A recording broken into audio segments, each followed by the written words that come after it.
بسم اللہ الرحمن الرحیم اعوذ باللہ من الشیطان اللعین الرجیم بسم اللہ الرحمن الرحیم وبہ نستعین وہو خیر ناصر ومعین الحمدللہ رب العالمین وصلی اللہ علی محمد وعلی الطیبین الطاہرین۔ ہماری گفتگو کتاب المقاصد کے دوسرے حصے کتاب بے میں جاری تھی اور آج کے درس کا عنوان کاشف الغطاء کا نقد اور معاطات کے لزوم سے بحث ہے۔ ہماری گفتگو گزشتہ دروس میں کاشف الغطاء کے اشکالات کے جواب میں جاری تھی اور اسی کے حوالے سے کچھ گفتگو آج بھی رہے گی اور پھر معاطات کے لزوم کے حوالے سے گفتگو اگر وقت رہا۔ اس طرح آج کے ہمارے درس کے اہم عناوین میں سے ایک اہم عنوان کاشف الغطاء کے بقیہ کلام میں مناقشہ اور اصالت ملکیت اور عمومات سے ہاتھ اٹھانے کے متعلق کچھ گفتگو، ملکیت کے نظریے کی تقویت اور معاطات کے لازم ہونے کے حوالے سے کچھ گفتگو جو یہاں پر کی جائے گی۔ تو ہم چلتے ہیں اپنے گزشتہ درس کے اس مطلب کی طرف جس میں ہم نے ایک مطلب بیان کیا تھا، اس کی توضیحات رہ گئی تھی کہ ہم اس مطلب کو بیان کر رہے تھے کہ پانچویں اشکال جو کہ کاشف الغطاء نے کیا تھا اس کو جواب دے رہے تھے، اور اس میں ہم نے عرض کیا کہ ان کا اشکال یہ تھا کہ یہاں پر معاطات میں اباحے کے قول کی صورت میں زمان مسمى ہوتا ہے، جبکہ معاملے کے اندر تلف اگر چیز ہو جاتی ہے تو زمان المثل ہوتا ہے۔ تو اس کا جواب دیتے ہوئے ہم نے عرض کیا کہ یہاں پر اگر اجماع سے ثابت ہے زمان مسمى، کہ شیخ نے کہا کہ جیسا کہ حقیقت بھی یہی ہے، تو پھر ذوالید یعنی جس کے ہاتھ میں وہ مال ہے جب تلف ہوتا ہے تو وہ اسی کی ملکیت میں جا کر اسی سے شمار ہوتا ہے اس کا تلف ہونا۔ اس کی مثال جیسے ہم نے مبی کی دی تھی کہ تحویل سے پہلے بائے کے ہاتھ میں گم ہو جاتی ہے، تلف ہو جاتی ہے تو وہ اسی کے مال سے حساب ہوتی ہے۔ کیوں ہم اس طرح کی بات کر رہے تھے کہ تو شیخ نے کہا کہ یہاں پر تین طرح کے ہمارے پاس دلائل ہیں، ایک طرف سے اجماع ہے، ایک طرف سے عموم ہے علی الید مع اخذت کا، اجماع جو کہ دلالت کر رہا ہے کہ زمان مسمى ہے، علی الید مع اخذت جو ہے عموم دلالت کر رہا ہے کہ زمان مثل ہے، اور پھر تیسری جانب سے اصالت عدم ملکیت ہے مگر وہ زمان جس میں اس کی ملکیت کا وقوع یقینی ہو۔ ان کا اجتماع دلالت کرتا ہے، اقتضاء کرتا ہے کہ یہاں پر ہم کہیں کہ ذوالید جس سے ہاتھ سے وہ چیز تلف ہوئی ہے وہ اسی کی ملکیت سے شمار ہوتی ہے۔ توضیح اس کی کچھ اس طرح سے ہے، فرماتے ہیں کہ توضیحہ ان الاجماع لما دل علی عدم ضمانہ بمثلہ او قیمتہ، جب اجماع دلالت کرتا ہے اس بات پر کہ زمان نہیں ہے مثل اور قیمت کا، یعنی یہاں پر اس کا زمان مثل اور قیمت سے نہیں ہے، تو حکم بکون تلف من مال ذلیت، تو یہاں پر حکم کیا جائے گا کہ وہ جو تلف صورت پایا ہے وہ خود اسی ذلیت کے مال سے تلف شمار ہوگا، یعنی اسی وہ تلف ہونے والی چیز اسی کی ملکیت شمار ہو کہ اسی سے تلف ہو رہی ہے، جیسے ہم نے مبی کی جو مثال اوپر دی آپ کو۔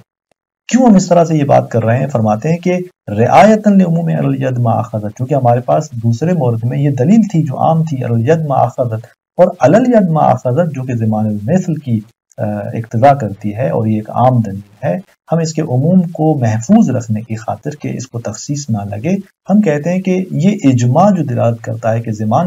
مثل اور قیمت نہیں ہے، تو یہاں پر چونکہ علی الید مع اخذت کا جو عموم ہے اس کا موضوع اس مال کے تلف ہونے کی بات ہے، اس کے لیے اس کا موضوع اس مال کا تلف ہونا ہے کہ جو دوسرے کا مال ہے ید پر، یعنی ذوالید کے جو صاحب ید ہے اس کے ہاتھ میں جو مال تلف ہو، یہ اگر دوسرے کا مال ہو تو یہاں پر علی الید مع اخذت زمان مثل کو قرار دیتا ہے، جبکہ یہاں پر ہم کہہ رہے ہیں کہ وہ مال جو تلف ہوا ہے وہ ذلیت کا ہے، یعنی خود اسی کے اپنے مال سے اس کا مال تلف ہوا ہے، تو یوں علی الید مع اخذت کا عموم اپنی جگہ پر باقی رہتا ہے، اور اجماع پر عمل کرتے ہوئے ہم اس کو حکم کرتے ہیں کہ یہ تلف جو ہے وہ ذلیت کے مال سے ہے، اسی عموم کی رعایت کرتے ہوئے۔ پھر یہاں پر شیخ فرماتے ہیں کہ فذلک الاجماع مع العموم، وہ اجماع اس عموم کے ساتھ مل کر المذکور کہ جس عموم کو بیان کیا گیا بمنزلۃ الروایہ الواردۃ فی، یہ اس روایت کی جگہ پہ قرار پاتا ہے کہ جو وارد ہوئی ہے اس مسئلے میں کہ ان تلف المبی قبل قبضہ من مال بائع، جیسے وہ روایت کہہ رہی ہے کہ اگر مبی تحویل سے پہلے تلف ہو جاتی ہے تو وہ اس کے بائع کے مال سے شمار ہوگی، یعنی وہ بائع کے مال میں چلی جاتی ہے اس کی ملکیت میں، اور وہاں سے وہ تلف حساب ہوگی، مشتری اس بائع سے قیمت کا مطالبہ نہیں کر سکتا۔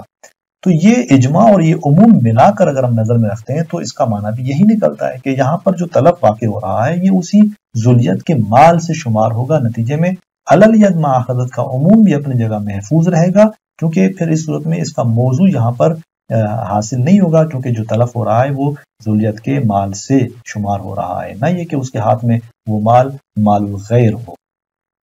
اس طرح سے پھر ہمارے سامنے ایک اور جو تیسری دلیل بھی تھی، شیخ اس کی طرف اشارہ کرتے ہیں کہ فَإِذَا قُدِّرَ التَّلَفُ مِن مَالِ ذِلْيَت، اب جب ان دو چیزوں کو یعنی اجماع اور عموم کو نظر میں رکھتے ہوئے یہ فرض کیا گیا کہ تلف خود ذلیت کے مال سے ہے، فرماتے ہیں کہ فَلَا بُدَّ مِنْ أَنْ يُقَدَّرَ فِي آخِرِ أَزْمَنَةِ إِمْكَانِ تَقْدِيرِهِ، تو پھر ضروری ہے کہ اس کو فرض کیا جائے کس وقت، کہتے ہیں کہ اس کو فرض کیا جائے اس کے امکان فرض کے آخری ترین وقت میں، یعنی جتنا ممکن ہو اس کو آخری ترین فرض کے امکان میں لا کر اس تلف کو ذلیت کے مال سے شمار کیا جائے۔ کیوں ہم اس طرح کہہ رہے ہیں؟ فرماتے ہیں کہ رعایتاً لأصالت عدم حدوث الملکیت قبلہ،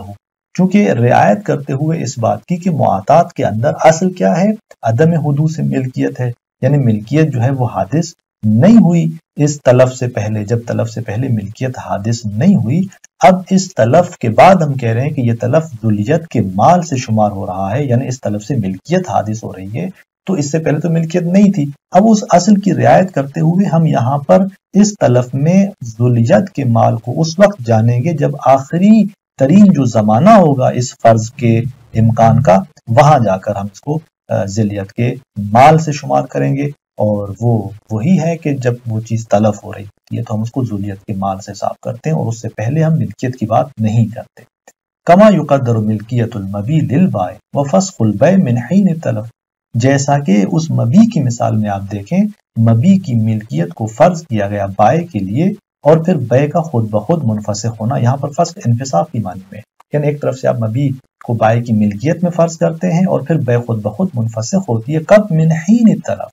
اس تلف کے وقت، یعنی جب وہ چیز تلف ہوتی ہے تو اس تلف کے بالکل آنن ما ایک لمحہ اور لحظہ پہلے مبی کی ملکیت کو بائع کے لیے فرض کیا جاتا ہے۔ کیوں؟ استصحاباً لأثر العقد، کیونکہ تلف کے زمانے تک عقد جو کہ منعقد ہو چکا ہے بیع کا، اس کا اثر جو ہے اس کو استصحاب کیا جاتا ہے۔ عقد کا اثر کیا ہے؟ ملکیت کا حدوث ہے۔ جیسے ہی عقد بیع ہوا تھا تو وہ چیز، وہ مبی بائع کی ملکیت سے تو نکل گئی تھی، تو یہاں پر استصحاب ہوگا تلف سے پہلے کس چیز کا؟ اسی ملکیت کا، مشتری کے لیے، اور بائع سے جو ہے وہ ملکیت خارج ہو چکی ہے، تو لہٰذا اس استصحاب کی رعایت کرتے ہوئے ضروری ہے کہ اس وقت جو ہے مبی کی ملکیت کو بائع کی ملکیت میں پلٹایا جائے جب وہ تلف ہو رہی ہے، ایک لحظہ تلف سے پہلے۔ یہاں بھی اس طرح ہے کہ جب وہ چیز تلف ہو رہی ہے تو آپ فرماتے ہیں کہ اصل عدم حدوث ملکیت کی ہم رعایت کرتے ہوئے اس وقت کے جو اس کا آخری ترین زمان ہوگا فرض کرنے کا، اس وقت ہم اس تلف کو ذلیت کے مال سے شمار کریں گے۔ تو یوں آپ دیکھیں ان تمام دلائل کو نظر میں رکھتے ہوئے، اصول کو نظر میں رکھتے ہوئے نتیجہ یہ نکلتا ہے کہ بس یہاں پر تلف ذلیت کے مال سے ہے۔ جب ذلیت کے مال سے ہے تو یہاں پر وہ زمان مثل اور قیمت نہیں آتا، کہ جس کا اشکال جو ہے وہ کاشف الغطاء فرما رہے تھے۔ اس کے بعد کاشف الغطاء کے مزید اشکالات کی طرف بڑھتے ہیں، اور چھٹے قاعدے کا جواب اس طرح سے فرماتے ہیں کہ وَأَمَّا مَا ذَكَرَهُ مِنْ صُورَةِ غَصْبِ الْمَأْخُوذِ بِالْمُعَاطَاتِ، یہ جو کہا تھا کاشف الغطاء نے کہ جو غصب کی صورت انہوں نے بیان کی تھی، اس چیز کا غصب جو کہ معاطات سے حاصل ہوئی تھی، فرماتے ہیں کہ فَالظَّاهِرُ عَلَى الْقَوْلِ بِالْإِبَاحَةِ، اگر قول بالإباحة کو دیکھا جائے تو اس کی بنیاد پر ان لکل منہما المطالبۃ ما دام باقیہ، تو ہر ایک کو یعنی یہ حق حاصل ہے کہ مطالبہ کرے جب تک وہ عین باقی، یعنی اگر قول بالإباحة کو دیکھا جائے تو جس کے ہاتھ میں وہ مال تھا اور غاصب نے اسے غصب کیا ہے، مغصوب منہ، وہ بھی مطالب ہے یہاں پر، اور جو سابقہ پہلا مالک تھا وہ بھی یہاں پر مطالب ہے، یعنی وہ بھی مطالبہ کر سکتا ہے۔ وَإِذَا تَلَفَ، لیکن جب وہ تلف ہوتا ہے اس غاصب کے ہاتھ میں تو فظاہر اطلاق ہے، ان فقہا کے اطلاق کا ظہور جب وہ کہتے ہیں کہ التملک بالتلف، یعنی تلف سے ملکیت حاصل ہوتی ہے، یعنی قول بالإباحة کی صورت میں وہ تلف کو مملکات میں سے جانتے ہیں، تو مطلقہ صورت میں جانتے ہیں، نہ یہ کہ متعاطی کے ہاتھ میں وہ چیز تلف ہو تب اسے وہ ملکیت کا سبب جانتے ہیں، بلکہ مطلقہ انہوں نے کہا ہے۔ تو ان کے اس اطلاق کا ظہور کیا ہے کہ تلفہ من مال المغصوب منہ، تو وہ جو تلف ہو رہا ہے وہ مغصوب منہ کے مال سے ہو رہا ہے، چونکہ جیسے تلف ہوا تو اس تلف نے مغصوب منہ کے لیے اس مال کی ملکیت کو ثابت کر دیا۔ اب یہ تلف کس سے حساب ہوگا؟ مغصوب منہ کے مال سے حساب ہوگا، تو یہاں پر وہ مطالب قرار پاتا ہے اور کوئی یہاں پر بود بھی لازم نہیں آتا۔ نعم لو قام اجماع کان تلف من مال المالک، فرماتے ہیں کہ ہاں اگر اجماع قائم ہو جائے کہ اجماع یعنی اس بات پر کہ وہ جو مال ہے وہ اپنے اس مالک اول جو کہ منتقل عن تھا، یعنی جس سے وہ مال منتقل ہوا تھا اس مغصوب عنہ کی طرف، اس کی جانب سے یہ مال جو ہے وہ اسی کے مال سے یہ تلف ہو رہا ہے، تو پھر کان تلف من مال المالک، تو اس صورت میں یہ اجماع ہے اس کے مطابق حکم کیا جائے گا کہ وہ تلف مالک جو اول تھا شروع والا اسی کے مال سے حساب ہوگا۔ لیکن لو لم یتلف عوضہ قبلہ، لیکن یہ بھی اس وقت کہ اگر اس کا عوض اس سے پہلے تلف نہ ہوا ہو، یعنی یہ تلف مالک کے مال سے حساب ہوگا اس صورت میں جب اس کا عوض جو اس مالک کے ہاتھ میں موجود ہے وہ اس تلف سے پہلے تلف نہ ہوا ہو۔ اگر وہ عوض تلف ہو چکا ہے تو پھر یہ تلف جو ہے اس مالک کے مال سے حساب نہیں ہوگا، چونکہ اگر اس کا عوض تلف ہو چکا ہے تو یہاں ملکیت حادث ہوتی ہے اور اب یہ تلف جو ہے وہ خود اسی مغصوب منہ کے مال سے ہی شمار ہوگا۔ اور یہاں پر آپ دیکھ رہے ہیں کہ عبارت کے اندر لا کا کلمہ اضافہ ہے، لیکن یہاں پر لا درست نہیں ہے۔ بعض نسخوں کے اندر چونکہ لا موجود ہے لہذا یہاں عبارت کے اندر اس کو بھی ذکر کیا گیا ہے، لیکن یہاں پر ہم لا کے بغیر ترجمہ کر رہے ہیں اور یہی درست ہے جو ہم نے یہاں پر توضیح آپ کے سامنے بیان کی ہے۔ اس کے بعد پھر ایک اور شیخ انصاری جو ہے 7ویں قاعدے کا جواب دیتے ہیں جو کہ دوا کے 7واں اشکال ہے۔ فرماتے ہیں کہ وَمَا مَا ذَكَرَهُ مِنْ حُكْمِ النِّمَا، یہ جو نما کا حکم کاشف الغطاء نے بیان کیا تھا، وہاں پر اشکال کیا تھا کہ ایسے جو ہے وہ مملک بن سکتا ہے، تو فرماتے ہیں کہ فظاہر المحکی عن بعض ان القائل بالاباحہ لا یقول بانتقال النما الى الاخر،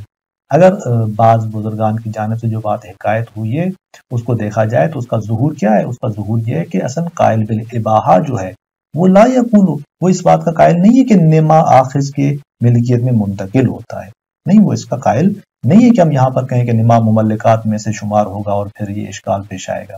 بل حکم حکم اصل ہی، بلکہ اس کا حکم بھی اصل کے حکم کی طرح ہے۔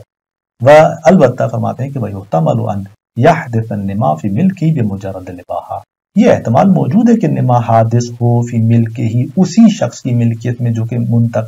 منتقل الیہ ہے، یعنی جس کی طرف یہ عین منتقل ہوئی ہے اسی کی ملکیت میں یہ نما حادث ہو بمجرد الاباحہ، محض اس سے کہ منتقل من ہو، یعنی دوسرا شخص جس سے یہ عین منتقل ہوئی ہے اس شخص کی طرف، اس منتقل من ہو کی جانب سے اباحہ حاصل ہے اس کو، اور محض اس اباحے کی وجہ سے یہ احتمال دیا جا سکتا ہے کہ یہ نما حادث ہو خود اسی منتقل الیہ کی ملکیت میں۔ پھر فرماتے ہیں کہ ثم انک بملاحظۃ ما ذکرنا تقدر علی التخلص عن سائر ما ذکرہ، اب دیگر کچھ جو جوابات رہ گئے ان کے جوابات نہیں دیتے شیخ انصاری، فرماتے ہیں کہ اب آپ خود ملاحظہ کریں ان تمام جوابات کو جو ہم نے بیان کیے، انہی کے ملاحظے اور مطالعے سے، ان میں غور و فکر سے تقدر، آپ قادر بن جائیں گے علی التخلص عن سائر ما ذکرہ، باقی ان تمام اشکالات سے بھی جو کاشف الغطاء نے بیان کیے ہیں۔ ما انہ رحمہ اللہ لم یذکرھا للاعتماد، البتہ خود کاشف الغطاء نے ان وجوہات اور ان قواعد اور اشکالات کو اس لیے بیان نہیں کیا تھا کہ وہ اس پر اعتماد رکھتے ہیں اور اس کے ذریعے قول بالاباحہ کو رد کرنا چاہتے ہیں، نہیں، بلکہ وہ فقط ایک استبعاد کی حد میں ان کو بیان کیا تھا، اور والانصاف انہا استبعادات فی محلھا، یعنی ان کا استبعاد ہونا کہ جس جہت سے کاشف الغطاء نے بیان کیا ہے بہرحال فی محلھا، اپنی جگہ پر یہ بھی ایک درست ہے، ایسا نہیں کہ ہم اس کو استبعاد کی حد میں نہیں دیکھ سکتے۔ استبعاد یعنی وہی کہ قول بالاباحہ خالی باہ مجردہ کا جو نظریہ ہے معاطات کے اندر، اس کو بعید جاننا اور اس کے مطابقت میں اور اس کے تناظر میں یہ اشکالات کاشف الغطاء نے بیان کیے تھے، تو آپ فرماتے ہیں کہ یہ اپنی جگہ پر درست ہے، لیکن ایسا نہیں ہے کہ ان پر اعتماد کرتے ہوئے ہم اس قول بالاباحہ کو رد کرنے لگے، خود کاشف الغطاء بھی اس طرح قصد نہیں رکھتا۔ اس کے بعد آغا جمع کرتے ہیں مطالب کی اور فرماتے ہیں کہ ایک طرف سے اصالت عدم ملکیت سے ہاتھ اٹھانا مشکل ہے، کیونکہ کہتے ہیں کہ وبالجملہ فالخروج عن اصالت عدم الملک، کہ اصل کیا ہے، ملکیت یہاں پر حادث نہیں ہوتی معاطات کے اندر، اس اصل سے خروج، کون سی اصل جو کہ عدم ملک ہے، یہ کیسی اصل ہے کہ جو ایک طرف سے شہرت فتوائی سے معید ہے، اس کی تائید ہے، دوسری جانب سے اجماع منقول اس کی تائید کر رہا ہے کہ المعتبر بالشہرہ المحققہ الی زمان المحقق الثانی،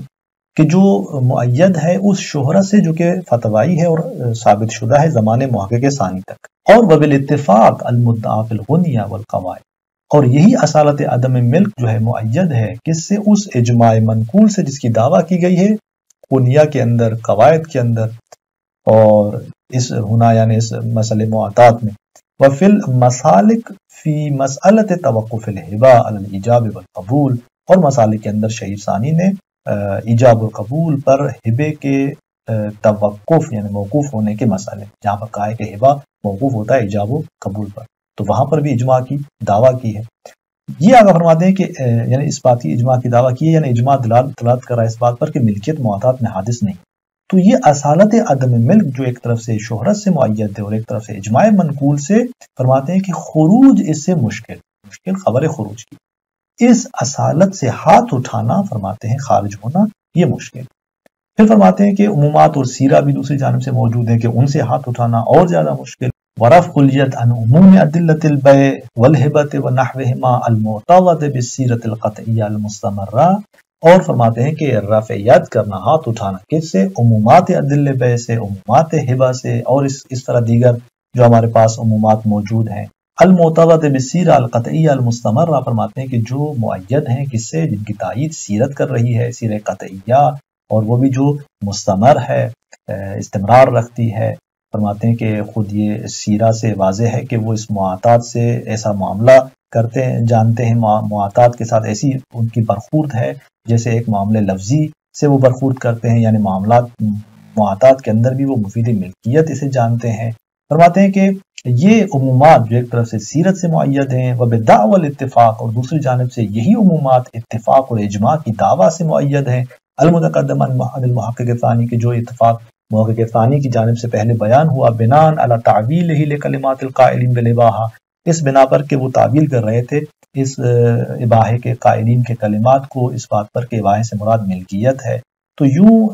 رفع ید کرنا اس طرح کے تمام عمومات سے اشکل، یہ زیادہ مشکل، یعنی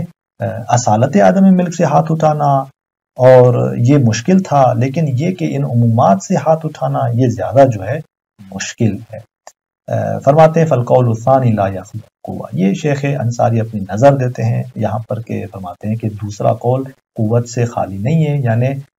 عمومات سے ہاتھ اٹھانا یہ زیادہ مشکل ہے. لہٰذا یہاں پر در واقع معاطات میں شیخ انصاری خود ملکیت کے قائل ہو جاتے ہیں، چونکہ ظاہر سی بات ہے کہ اس طرف سے اصالت ہے، اس طرف سے یہ دلیل ہے، اور الاصل دلیل حیث لا دلیل، اصل وہاں دلیل ہے جہاں کوئی دلیل نہ ہو. تو لہٰذا عمومات سے ہاتھ اٹھانا جب زیادہ مشکل ہے، واضح ہے کہ یہاں پر عمومات کو ترجیح دی جائے گی. اب یہاں سے پھر بحث، کیونکہ ملکیت جب ثابت ہو جاتی ہے شیخ انصاری کی نظر کے مطابق معاطات میں، تو خود ملکیت دو قسم کی، ملکیت یا لازمہ ہے جو قابل رجوع نہیں ہے، ملکیت یا جائزہ ہے کہ جس کے اندر رجوع ممکن ہے. لہٰذا اس کو نظر میں رکھتے ہوئے ایک بحث نہیں یہاں پر بیان کرتے ہیں کہ آیا معاطات لازم ہے یا جائز ہے. تو فرماتے ہیں کہ وعلیہ ہے، یعنی گزشتہ ہمارے اس نظریے کے مطابق اور بیان کے مطابق کہ جب ہم نے کہا کہ معاطات میں ملکیت ہے، فحل ہے لازمۃ ابتداء مطلقہ، آیا یہ ملکیت لازمہ ہے از آغاز مطلقہ کہ چاہے کوئی لفظ یہاں پر موجود ہو چاہے نہ ہو، کما حکی عن ظاہر المفید، جیسے کہ مفید رحمہ اللہ سے یہی مطلب جو ہے وہ حکایت شدہ ہے. او بشرط کون الدال علی التراضی لفظ، یہ ملکیت لازمہ ہے ابتدا سے، اول امر سے، لیکن اس شرط کے ساتھ کہ دلالت کرنے والا جو ہے ترازی پر وہ لفظ ہو، کوئی لفظ ترازی پر دلالت کر رہا ہو. کما ہو کہ انواع معاصری الشہید الثانی، جیسے کہ شہید ثانی کے بعض معاصرین سے یہ بات حکایت کی گئی ہے. وقواہ جماعت من متاخری المحدثین، اور محدثین میں متاخرین کی جماعت نے ان کو تقویت کی ہے، جس کا ہم نے پہلے بھی اشارہ کیا تھا کہ یوسف بحرانی صاحب ہدایق ہیں. او ہی غیر لازمۃ مطلقہ، یا یہ اصلاً تیسری صورت کہ یہ ملکیت غیر لازمہ ہے مطلقہ، چاہے کوئی لفظ یہاں پر دال بر ترازی ہو چاہے نہ ہو. فیجوز لکل منہما الرجوع فی مالہ، جب غیر لازمہ ہے یعنی جائزہ ہے تو یہاں پر ان میں سے ہر ایک کو یہاں حاصل ہوگا، جائز ہوگا کہ وہ اپنے اپنے مال میں رجوع کرے. کما علیہ اکثر القائلین بالملک، جیسا کہ ملکیت کے جو اکثر قائلین معاطات کے اندر وہ اسی بات پر قائم. تو یہ تین جو ہیں وہ صورتیں ہمارے سامنے ہیں. بل کلہم عدا ما عرفت، بلکہ جو ہے نہ فقط قائلین بالملک بلکہ تمام کے تمام فقہا سوائے وہ افراد جن کو آپ نے پہچانا، ان کے علاوہ باقی جتنے بزرگان ہیں وہ اسی کے قائل ہیں. فرماتے ہیں کہ وجوہ، یعنی فہل ہے لازمۃ ابتداء مطلقہ او بشرط او یا غیر لازمہ وجوہ، یہ تین جو ہیں یہاں پر صورتیں پائی جاتی ہیں۔ تو آگے شیخ انصاری رحمۃ اللہ علیہ اسی بحث کو بڑھاتے ہیں اور اس سلسلے میں معاطات میں ملکیت کے لازمہ ہونے کو اور اس کے دلائل کو بیان کرتے ہیں۔ انشاءاللہ درس کے اندر ہم اس کو بیان کریں گے۔ والسلام علیکم ورحمۃ اللہ وبرکاتہ۔